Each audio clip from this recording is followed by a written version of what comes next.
विकास दुबे का आज खात्मा हो चुका है। इसी प्रकार की अपने काउंटर करा दिया, मैं खुशहाल हूं। जिन 8 पुलिस वालों को इसने बेरहमी से मारा था, उन 8 पुलिस वालों की आत्माएं आज शांत हो गई होंगी। संतुष्टि तो सिर्फ इतनी है कि अब हम हमारे परिजन का पिंडदान संतोष पूर्वक कर पाएंगे।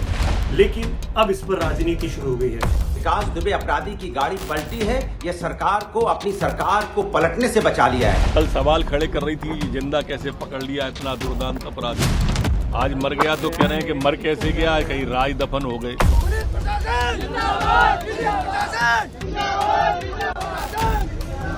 आज इसी विकास दुबे और इस विकास दुबे के एनकाउंटर की पूरी कहानी।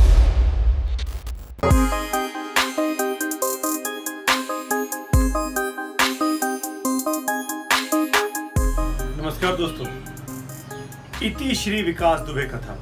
जी हाँ, 8 दिन के सफर में अर्श से फर्श तक पहुंचा विकास दुबे और विकास दुबे का आज खात्मा हो चुका है। वो विकास दुबे जिसने पिछले शुक्रवार को कोहराम मचाना शुरू किया था और आज शुक्रवार आते आते वो इस दुनिया से हमेशा हमेशा के लिए रुखसत हो चुका है। विकास दुबे को मध्य प्रदेश में उज्जैन से लेकर निकली यूपी की पुलिस, रात भर का सफर तय किया और सुबह जब कानपुर पहुंचने वाली थी, मुश्किल से आधे पौन घंटे का सफर बाकी होगा कानपुर पहुंचने में, ठीक बारिश हो रही थी, रास्ते में जगह जगह बारिश के निशान थे। उस जगह पहुंचने के पहले हाईवे पर जिस गाड़ी में विकास दुबे को लेकर पुलिस के 3 जवान बैठे थे, एक ड्राइवर के अलावा, वो गाड़ी पलट जाती है। विकास दुबे वहां से एक पुलिस वाले की पिस्तौल लेकर भागने की कोशिश करता है। विकास दुबे को कहा जाता है सरेंडर कर दो। विकास दुबे पुलिस पर फायरिंग करता है सरेंडर करने की बजाय और पुलिस की जवाबी कार्रवाई में वो पहले घायल होता है, उसके पेट में कमर में गोलियां लगती हैं, फिर पुलिस वाले उसको लेकर भागते हैं और कानपुर के मशहूर हेलेट अस्पताल में लेके जाते हैं, लेकिन वहां पर he was brought dead. Doctor उसको मृत घोषित कर देते हैं। ये पूरी कहानी जो मैंने आपको सुनाई इस इनकाउंटर की, ये यूपी की पुलिस की कहानी है। यानी वो विकास दुबे जिसने पिछले शुक्रवार को 2 और 3 जुलाई की दरमियानी रात को अपने घर में रेड डालने वाली या उसको पकड़ने आने वाली पुलिस की 3 टीमों पर जानलेवा हमला किया, जिसमें 8 पुलिस वाले शहीद हुए और जिसको तो दुर्दांत तरीके से मारा विकास दुबे और उसके साथियों ने, खासकर सीओ देवेंद्र मिश्रा को। वो पूरी कहानी आपने सुनी। वो कह रहा था कि देवेंद्र मिश्रा से मेरी दुश्मनी थी। देवेंद्र मिश्रा बार बार कहते थे कि मेरी एक टांग टूटी है तो वो मेरी दूसरी टांग भी सीधी कर देंगे। इसी चक्कर में जब उसको गोली मारी देवेंद्र मिश्रा को विकास दुबे के गुर्गों ने, तो पैर पर मारी और पैर में कई गोलियां मारी, जिससे लगा कि पैर उनका बम से उड़ गया हो। फिर एक पास से गोली उनके सर में मारी। यानी इस हद तक विभत्स तरीके से उस पूरे हत्याकांड को, जघन्य हत्याकांड को विकास दुबे और उसके साथियों ने अंजाम दिया करीब पौना 1 घंटे के अंदर। और फिर उसके बाद वो अपने उस गांव से भाग जाता है, बिकरू गांव से, जहां पर ये पूरा हत्याकांड हुआ। 7 दिन तक भागता है, फरीदाबाद चला जाता है, पहले 2 दिन कानपुर के शिवली में रहता है, शिवली से फरीदाबाद आता है, फरीदाबाद से वो उज्जैन महाकाल के मंदिर पहुंच जाता है और महाकाल के मंदिर में मंदिर का एक निजी गार्ड जिसके पास कोई हथियार भी नहीं होता, एक डंडा छड़ी तक नहीं होती है, वो उसको पहचानता है, उसको पकड़ लेता है। मैं विकास दुबे हूं, कानपुर वाला। वहां से वो भागने की कोशिश नहीं करता है, लेकिन पुलिस की कस्टडी में आने के बाद जब पुलिस की 12-12, 14-14 एसयूवीज आगे पीछे चल रही हैं, एक गाड़ी पलटती है, वो विकास दुबे वाली गाड़ी ही पलटती है और फिर वो वहां से भागने की भी कोशिश करता है जब उसको पुलिस की पकड़ में, उसके पास कोई हथियार नहीं है। तो आप इसलिए सवाल भी खड़े होते हैं इस एनकाउंटर की थ्योरी पर आज मैं ये कहना चाहता हूं कि जिन 8 पुलिस वालों को इसने बेरहमी से मारा था, उन 8 पुलिस वालों की आत्माएं आज शांत हो गई होंगी, उनको आज तसल्ली मिली होगी, उनके परिजनों को आज वाकई में खुशी मिली होगी और शायद यही बात इन लोगों के बयान से सामने भी आ रही है। सुन लीजिए इनके रिएक्शंस को। संतुष्टि तो सिर्फ इतनी है कि अब हम हमारे परिजन का, हमारे शहीद का पिंडदान और अंतिम जो संस्कार के कार्यक्रम हैं वो ठीक से संतोष पूर्वक कर पाएंगे।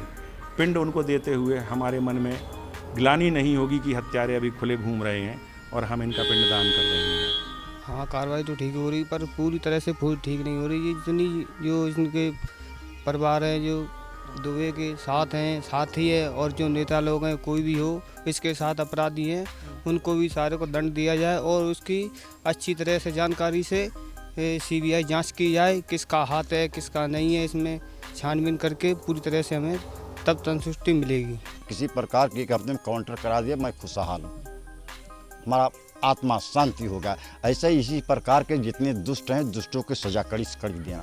तो जिन लोगों ने सबसे अधिक खोया था, जिन्होंने अपने परिजनों को उस एनकाउंटर में 2 और 3 जुलाई को खो दिया था, वो विकास दुबे के मारे जाने पर इस कथित तौर पर जो विपक्ष कह रहा है कि फर्जी एनकाउंटर किया है, उस पर कोई सवाल नहीं खड़े कर रहे हैं। इनफैक्ट कानपुर की जनता जो वहां इकट्ठा हुई एनकाउंटर साइट पर, उसने तो नारेबाजी की, पुलिस के पक्ष में पुलिस जिंदाबाद के नारे लगाए कि एक दुर्दांत व्यक्ति का, एक दुष्ट व्यक्ति का इसी तरीके का अंत होना चाहिए था। और वो उस बात को लेकर जनता पुलिस की वाहवाही कर रही है।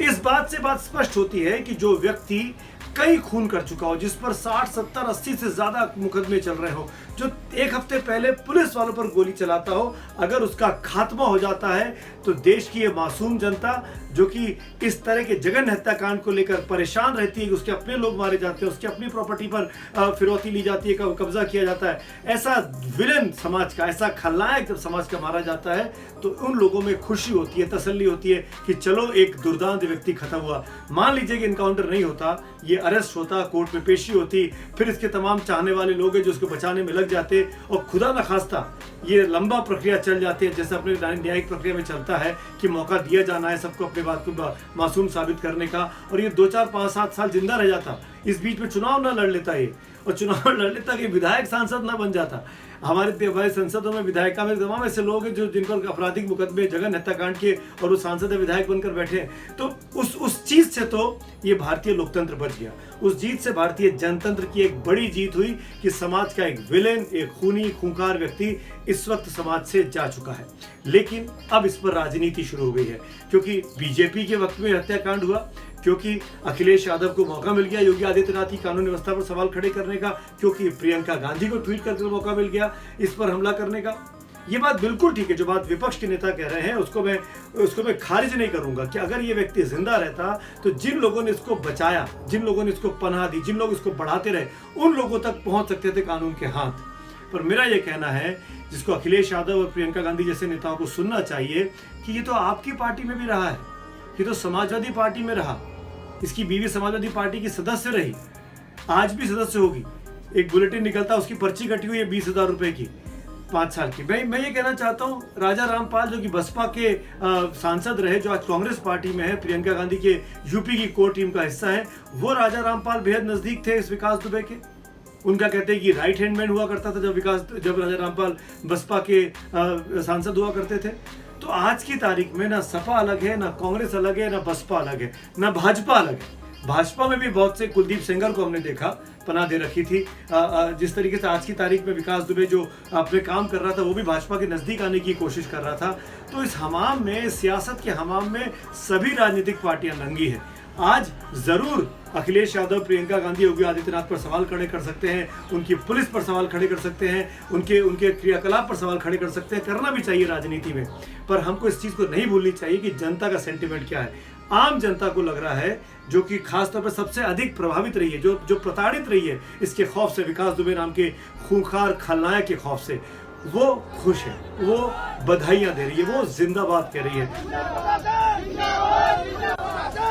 और आज की तरह हम ये कह सकते हैं कि लोकतंत्र में जनता के मूड से बड़ा कुछ नहीं होता है, तो जनता के साथ खड़े होने की भी आवश्यकता है। और इसीलिए आज की तारीख में अगर विकास दुबे और उसका पूरा गैंग लगभग खात्मा हो गया है, तो ये एक तरीके से बहुत बड़े राहत की बात है समाज के लिए। लेकिन जाते जाते एक कमेंट में यूपी पुलिस पर जरूर कहूँगा, योगी आदित्यनाथ जी, आपको अपने उत्तर प्रदेश के डीजीपी, अपनी यूपी की एसटीएफ, अपने यूपी के तमाम आला आईपीएस अधिकारी और नीचे काम करने वाले जितने पुलिस वाले हैं, उनकी एक एक की एंटीसीडेंट्स चेक कराइए कि कौन किससे कहाँ मिला हुआ है। कितनी आसानी से आपको ये गुर्गा मिल गया, इसके गुर्गे मिल गए, विकास दुबे मिल गया, आपकी पुलिस को कुछ नहीं करना पड़ा, कोई खास मेहनत नहीं करनी पड़ी। हर जगह वो पहले पहुंचा, पुलिस पीछे पीछे पहुंची। जैसे कि फिल्मों में देखते हैं कि सब कुछ लुट जाता है तब पुलिस आती है, वही हाल यूपी पुलिस का हो गया।